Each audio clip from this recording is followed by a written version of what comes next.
Flip, flop, flip, flop. What's up, everybody? Hopefully, y'all are having a great weekend. I think you know what I'm getting at here. AGN's been trying to tell you this for a while. So here we are again, and we're going to get to what the CEO said after this. Xbox will continue showing PlayStation and Nintendo logos during the upcoming Xbox showcase. Why did they tell you that? Because they're not doing exclusives. Somebody just coming out and just being honest, right? And then you'll see people try to damage control and try to say, oh no, but I also said this. I'm like, here we go again, these gullible sheep, right? If you guys want to become a member, you know how that is because you're supporting a real channel here who's actually telling you the truth and not following morons like Gamester who's brain dead and then tries to act like they want to make peace with you too, and then turn around multiple times getting in the same lunatic because they're all cultists, and then they masquerade like they're representing somebody, right? In the spiritual dimension, it's like, man, shut up, you're a fraud.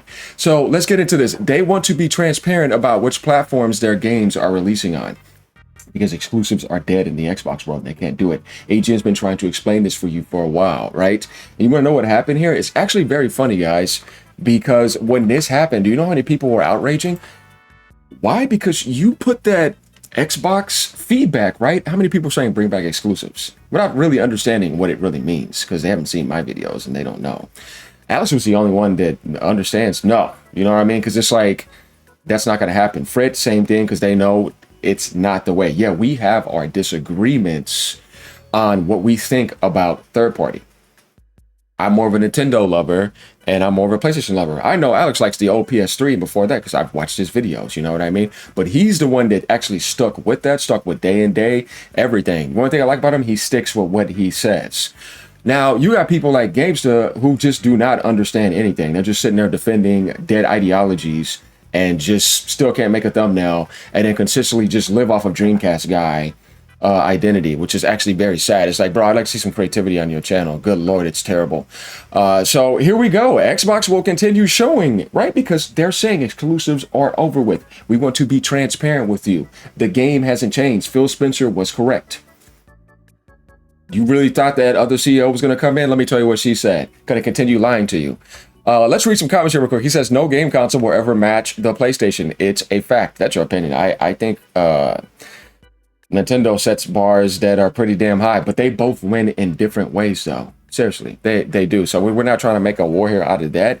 But in a way, PlayStation is really good because it gets everything third party, and you still have good first party, and you got that PSSR 2 setting. Like, they have an all-around good balance when it comes to that. So if you kind of mean that, I kind of understand that. And, you know, I'm just honest about every side, but you know what I like the most.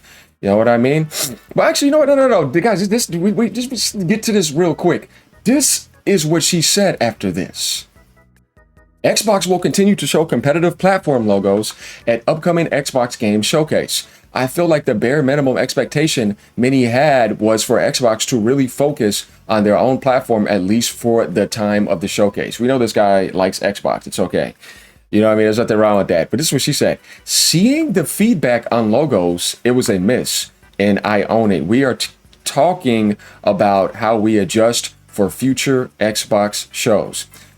Orlando says, you ain't showing leadership if you apologize for every little thing you're supposed to do. After all, you guys are a third party publisher. Literally, yeah. No, guys, this is the thing. She keeps on doing this. And then you got the hear you, right? And then all this, and then I'm thinking about exclusives. Dude, it is just damage control, and it is literally calling the herd. And gullible sheep that are falling for this. AGN is trying to get you to wake up out of that. AGN was not your enemy. I didn't come in here to slam Xbox. Microsoft destroyed Xbox, not me. But we got a lot to talk about when it comes to this, because we're going to get to this in a second. So this was the headline. Xbox CEO calls logo display and showcase a miss. What do you mean? It's what you've been doing. You think Matt Booty did that on accident? No. It wasn't an accident. He knows what's going on. He's just not BSing you. And people could say they don't like him, but he's just being straight up. Promises adjustments. The backlash hit after Xbox's Matt Booty announced on the official Xbox podcast that the June 7th showcase would clearly show logos for all platforms where games launch, including rivals. I'm going to ask you a question here. If they don't remove that logo and you only see Xbox, then that means you're being deceived to believe that it's only being featured on Xbox. They can't do it. Why are you acting like children? They're literally telling you that it's going there so they can advertise it there so that you can go and get the game and advertise to platforms that have a way bigger install base so that they can increase their publishing power. You crying is just asking them to damage their publishing. That's where they need to succeed at. You see what I'm saying? Microsoft has to do this. This is the position they're in. They can't even outsell the Switch 1. Switch 1 is eating your lunch, right? And you're a side chick for GTA, and you don't have the hardware. You don't even care about doing a discount on the hardware. This is not about Xbox hardware. That's not why she's there.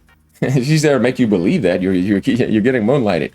Okay, so here we go again. June 7 would clearly show logos for all platforms where games launch, including Rival. Sharma, who became CEO in February 2026 after Phil Spencer's retirement, which was a mistake, responded on May 29th by calling it a miss and saying her team is discussing changes for future shows. What are you going to do? You're not going back to exclusives. That's just honest transparency. Why would you want to? Oh, you want to find a way to deceive people more. Okay. Her move highlighting Xbox's multi-platform strategy, which has brought games like Forza Horizon 6 to PS5, but frustrated fans wanting more focus on the Xbox ecosystem during its 25th anniversary. This is what I mean. What are you going to do to get back exclusives? You're going to kill your publishing? Your market is dead. You can't even sell 100,000 consoles a month. You're barely at 30 million sales. Your install base does not buy games. Well, what is wrong with you? It's not going to work. They're not going to subsidize and drop the price of hardware. Everybody jacks up the price. The most friendly with it is Nintendo. Tom Henderson, look at this. Can't help but feel history is repeating itself here. Like I said, flip, flop, flip, flop. With new leadership trying to cater to a small online community to make them feel good at the detriment of the actual business. Somebody that is intelligent faces that reality and tries to find ways for real improvements. This right here is not.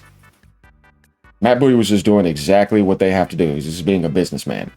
Though I don't think that he's great at what he does, but still. What's going to happen is they will revert, see it makes no difference to console sales, then revert back to the OG strategy a year or two after Helix launch, because they want to be a multi-platform publisher and they don't care where their games sell. They have no identity, of course. They have to make that back. You just got a $250 lawsuit for the Activision deal again. You lost $300 million off of Call of Duty last year. That's $550 million plus the $70 billion you spent. Only in that category. Sales are lower than ever on all these games. How you getting back the money? But you have to get like, what, it makes you like 150 million to make them, 200 million? But that's the games don't sell anymore. Starfield is a flop. Where are you getting the money? It's a sinkhole. Game Pass lost you so many money. You're paying for smart delivery. Where are you getting the money back at? On your dead hardware? With a base that's literally programmed to sit there and just click on Game Pass and hope everything comes there for free? No. That's what I'm saying. It's not realistic. Like, you're not seeing how business actually functions here. And you got the stockholders and shareholders in the back saying, well, let me see that profit. You know what I mean? Where's your Netflix numbers? It's reality. You see? So Tom here is just being honest.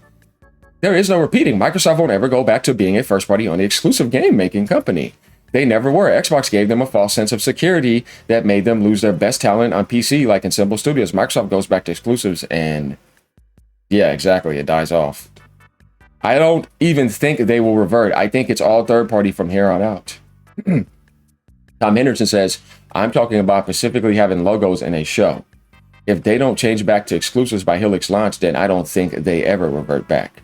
This guy says, are you stupid? They're in the position they are because they didn't listen to their loyal fan base. None of their fans wanted DRM, used game restrictions, Connect bundled and increased console price, exclusives on other platforms, price increases. It's because they did all this in spite of what fans wanted, that Xbox is in trouble. It's time they start listening to fans. It's too late. This is just a bunch of sheep and herd morons running around like politics would be going on, making a bunch of noise when it's already dead and you can't recover that way. The future is multi-platform for Xbox. They don't have a choice. They can't go back and imagine they're going to revive the Xbox Series. It sold way less than the Xbox One, and that they messed up a lot more in that era. It's over. You can't recover on that. That's hard. I don't see how it's possible. So what are you going to do? Publishing. Try to make Game Pass attractive. Like I said, outside of that, it's tough. We already talked about other ideas. Xbox Helix S cheaper model. along with the other OEM model of Xbox Helix, and not having Steam so that everybody could focus on the Xbox ecosystem. You've been working on the Windows app for a reason. So now you have a Windows app Xbox console with PC features and exclusives. And then you try that at the beginning of the generation. And that's probably the only way. If you try that now, it ain't going to move no hardware because you can't subsidize. In order for your Xbox to be attractive, which wasn't even selling at $500 with the Series X and the S, at when it was even on sale under $300, you still were getting blown out. You see what I mean? The only way for you to even come back close is if you drop that back down to 500 and the Series S back down to 300. And you start putting in bundles and stuff. You see what I mean? That's the only hope. But are they going to subsidize? Satya doesn't want to do that. You see? So why would Tom be stupid? You're the one that's slow by not understanding that. And I get what you're saying because they didn't listen. Yeah, of course. DRM was terrible. Game restrictions were terrible. Connect and $100 more than the PlayStation. Yeah, that's where the biggest problem was at. Now, talking about exclusive on other platforms, that's because they weren't getting the sales anymore. Because they did day and date with Game Pass. You didn't talk about that. They killed their market. People don't want to work with them anymore. Because they can't work with anyone. They just drive everyone away. They don't know what they're doing. They're not a gaming company. And they're pretty soulless when it comes to that. Paulo says it's not a small community, not by a long shot. These are true fans that because of the brand is still alive through the original Xbox to Xbox 360 with the red ring of death to Xbox One and that crazy generation, especially during the beginning to now, we are vocal more that player feedback, choice, deal, whatever that is, that should say something. We are vocal now. What? Okay, I mean, I understand. But hold on a second here.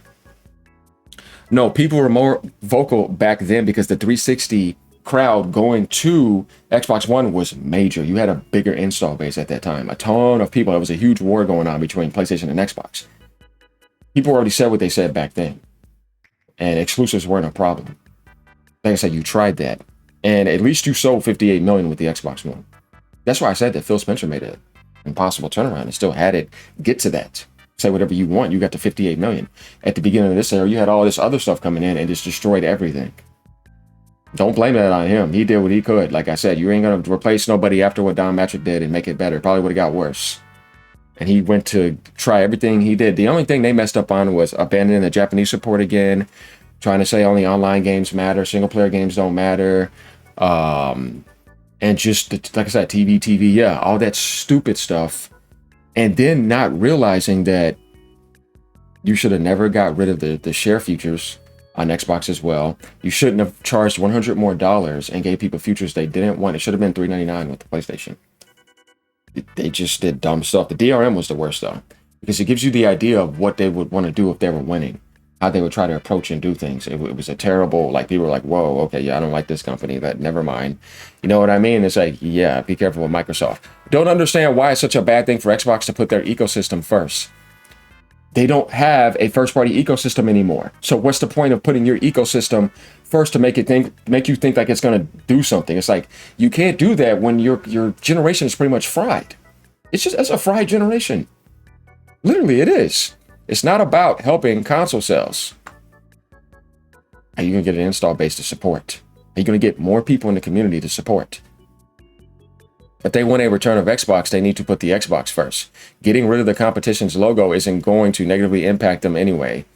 Yeah, dude, all they're doing is trying to let people know that this game is coming to PlayStation and Nintendo. And if they announce pre-orders, they want those pre-orders to spike up. It's just business marketing. All these people living in Fantasyland in the 360 era, that stuff is over with. That's what I'm trying to tell you. And if there was any chance, it was at the beginning of the series console generation. And like I said, they blew it. They're in a situation where it's very hard to recover. It ain't like Sony getting those cancels in and doing that, and PlayStation is still fine, and they had to still the most healthiest generation financially of all time, combined more than all the other ones. And then they made that turnaround and look at where they are now. Things turned around real quick. They know what they're doing. Nintendo knows what they're doing. Valve knows what they're doing, but though they don't have hardware business, it's tough. And they're trying though, but look, you see what I mean? It's tough in hardware. You just have to understand that from a business standpoint, it's almost impossible to try exclusives right now when you're trying to get that money back. Hazard says Phil Spencer never catered to anything when it comes to taking feedback, only ignored and dodged the Xbox community, even left Twitter for threads. Yeah, he did that because he realized that you could say what you want, but what do you want me to do? This is an impossible game. I've done what I could. I knew we needed to go multi-platform. Some things he did ignore, yeah, but because when you realize you see so many angles, you're like, and people are saying stuff, he's like, no, because it's not going to work. And he knows the way Satya thought as well, too, and what he wanted. He knew about the AI stuff coming. All of them did, you know what I mean? But what are you going to do about it? He did all the angles. He said, it's over. I wouldn't have seen anybody do anything better than me. I'm pretty sure he probably thought that, but not in an arrogant way like you would think, but more like, trust me, it's not what you think. It's over with the digital carryover. Yeah. Do you believe that with consistency, let's say all new single player games are exclusive and clear messaging, it won't have any impact on console sales? It's not going to matter because all you would be doing by removing that logo is giving people the illusion that you're going back to exclusives. Why would you do that? You're not. You're saying this is what we're doing, and it slipped out. She was, like I said, all that hear you stuff, it was nothing but a bunch of lies, and people fell for it. And it's the same thing over and over again. How many times I have to keep telling you? AGN was sitting over here telling you this the whole time. Exclusives are over. No matter how much you want them back, it can't happen. Only PlayStation and Nintendo can do exclusives. Definitely Nintendo. Sony's still sharing some of their online games, service games. You think Nintendo's going to do that? No. But Sony knows, though, the right strategy. Like I said, to me, they've always been multi-conglomerate and hybrid-oriented, but major third-party focus and money hats. Speed Guy says, a return to exclusives won't do much for series consoles, especially at the end of this generation, as I just said. They need to prepare for Helix, though, and like any other platform holder, they're going to need exclusives. Otherwise, they should just pull the plug on hardware and officially become a third-party publisher with Game Pass. Hey, that's what I'm saying. If you're going to try, you have to try it at the beginning of a generation. But you can't do that now. You have to make back all that money, then get things ready, then possibly try it and have a cheaper model. But if you're going to come on the market with $1,200, $1,500 hardware, don't even bother. Because how is it going to be possible to have exclusives? Nobody's going to buy it. You'll be sitting there getting 1,000 sales and losing hundreds of millions of dollars. You see what I mean? This is understanding business and understanding the way the industry works, understanding the way publishing works, not just sitting here crying with an infantile mentality, demanding something that is just not intelligent. And it takes two to tango. It's the community and them. It's embarrassing, honestly, as I've said from the beginning of her tenure, she really shouldn't be responding to the tweets. It feels like each time she responds, she's digging herself into a deeper hole. More harm than good. 100% correct, bro. And that's what I was trying to say. It's all damage control. All to hear you, thinking about exclusives, do this and that, get all this stuff riled up. It's politics, man. I try to tell you. And then all this other stuff, and then they come in and Fable devs say, no, it's doing this. Halo devs, no, get on that t-shirt. Matt Booty came out and said that. Other dude said no. You saw that show at the Games Developer Conference. Multi-platform, doing this and that. They were telling you, all the businessmen, like they were making you aware that we don't think that. No. But she's doing that just to do this little online Twitter engagement farming, change around the little logo. Xbox is coming back. Oh yeah, put on the crowd for her, man. A bunch of morons. Like, it's like, please wake up. Like, it's like, this is what I mean again. It's like, at this point, if you're falling for that, there's just no hope for your brain. Like, I'm not going to sit here and act like being nice. No, dude, that's just being a doormat and a rug for imbeciles that are going to come and insult you like GameStop. But they're already brain dead, so who cares? Why would you take them serious? You can't. They're just defending a dead horse. Well, Tom, I guess you will find out just how small online community Xbox fans are. Sooner or later, even the most blinded Xbots will wake up, hopefully. And then you, along with Nutella and Xbox CEO, will find out if being a multi-platform publisher pays out long-term. They don't have a choice. We know this, right? So, this guy says, I can totally see this happening all over again.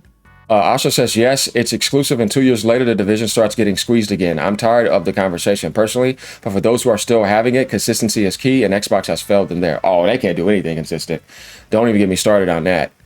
This guy says, I mean, if you don't want to make your customer base happy, who will? Your competition. Xbox tried it first, and it was legit. Phil built the bridges in the industry, but competition doesn't care about Xbox in any capacity. They don't. I'm telling you, it's a brand thing. He did what you could. He tried everything in every angle. If Phil couldn't do it, that's when I was like, it's over then. And yeah, of course he made mistakes, but it doesn't matter though.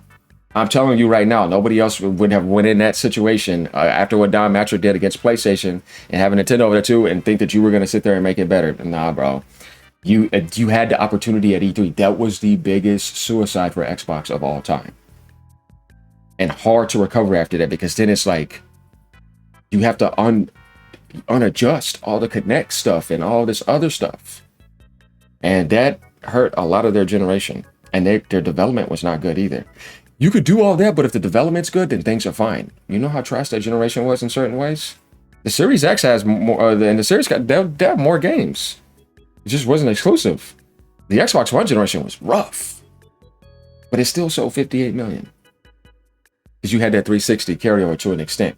And then trying that to the Xbox Series, it's like at that point, oh yeah, it was tough. And then saying you don't have to go buy a console, man, I was like, oh man, if somebody tells you that, I don't know what to say after that. Why the hell would you ever say that about your product? There's just too many mistakes here. So once again, AGN was making you guys aware of what's going on here, how it's all flip-flopping, and I've said this before, and how she cannot go back to exclusives. She doesn't have the power to revoke what Satya is thinking. It's over. This was just honesty. So let me know what you guys think. Leave a comment down below. Become a member. As I said, if you want to, leave a tip. Appreciate that. Enjoy your weekend. Keep on gaming no matter what platform you're on. Later, y'all.